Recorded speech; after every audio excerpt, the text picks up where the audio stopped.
Hi everyone, the topic of this video is the substance of hedging. I was recently thinking about what hedging is really about. I mean, not the basic definition that you are buying an instrument, the price movement on which will offset or decrease the price movement on your underlying asset, but what is it really all about? I mean, in substance, what you are doing, then you're hedging. You are decreasing the risk. You are not trying to outplay the market. You are trying to lock in and forget about it, literally. And I will unpack it a little bit. But sometimes, I mean, it's not that obvious, because sometimes people got confused what hedging is about, and sometimes, and this is the worst case scenario, C-level and board might be confused about what hedging is about. And okay, let me give a simple example. You have here any currency, let's say GBP to USD, and you have here payoff. You're a US company that will receive GBP in 3 months, and you decided to buy forward contract for the full volume, let's say 1 million Great Britain pounds. At the current rate is 1.32. Okay, so you locked in this particular rate with some future date of expiration. Forward will expire. You will have to transfer your 1 million Great Britain pounds in exchange of $1,320,000. Okay, that's your deal. That's what you agreed on, and this is binding agreement. You cannot get rid out of it without consequences. What will happen if the rate goes to 1.34?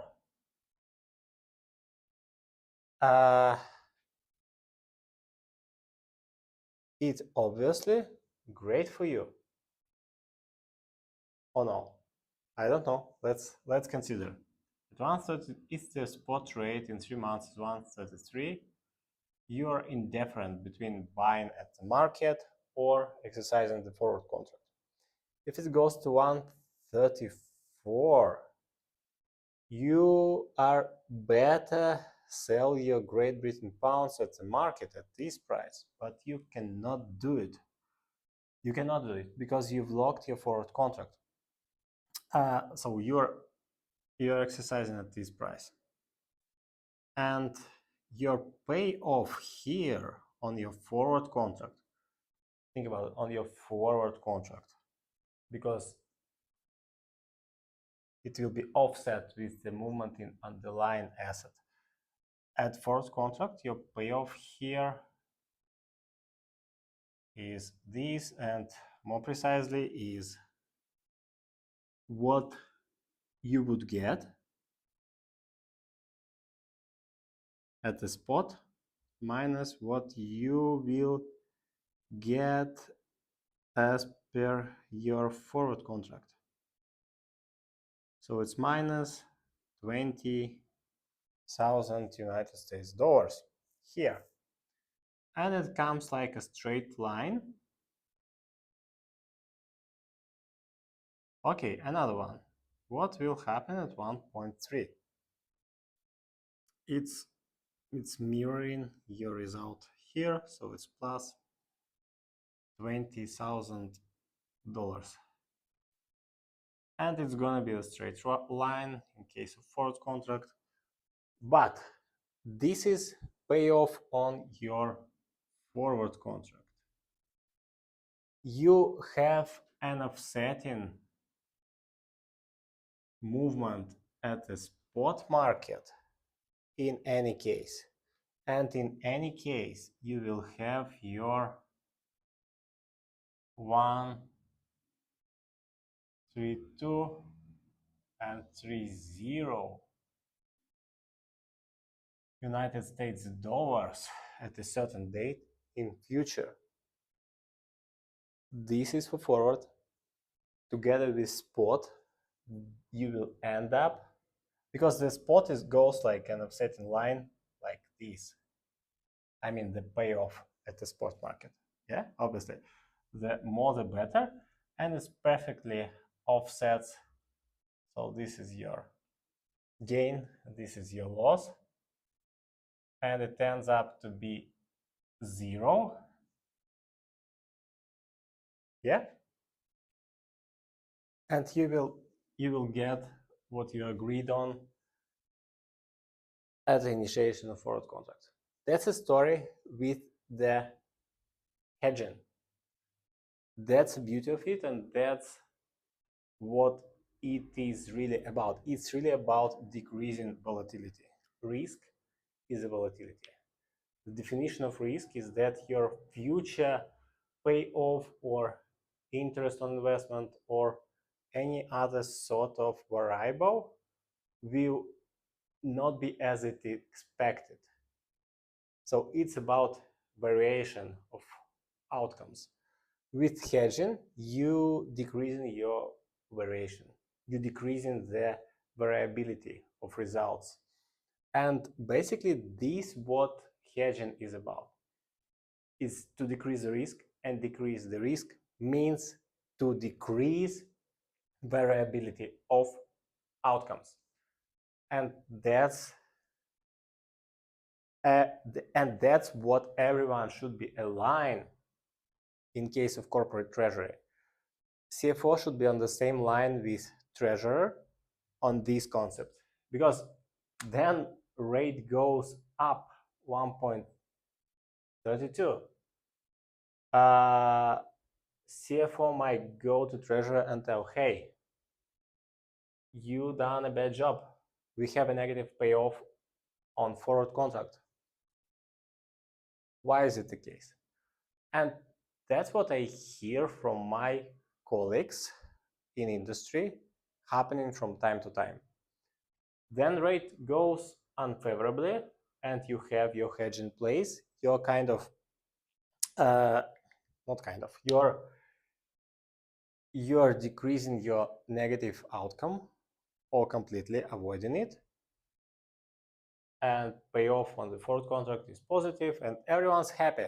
Everyone's happy. You saved company from the situation there you receive a negative payoff. But then another situation happens, then you have negative payoff, then you're better off on the spot market. In some cases, treasurer might be blamed,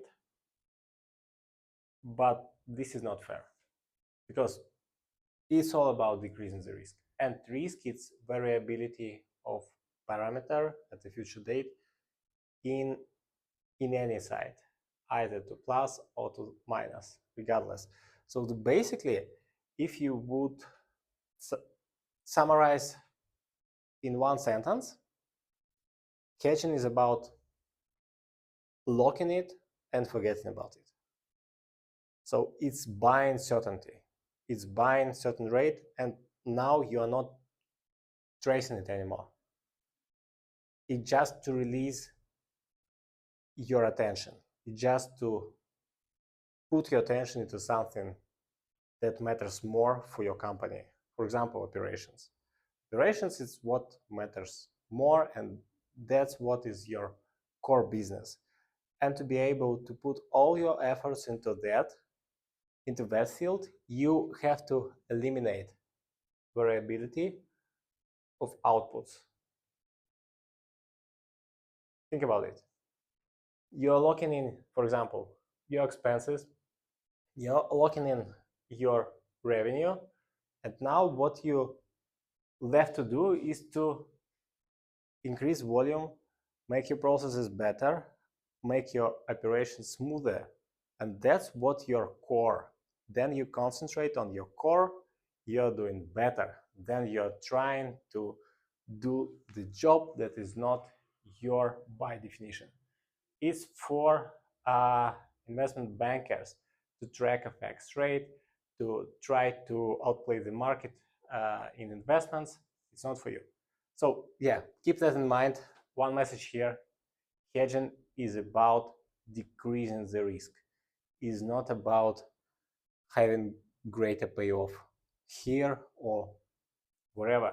It's about decreasing the risk, and that's the only thing hedging is about, and that's very important.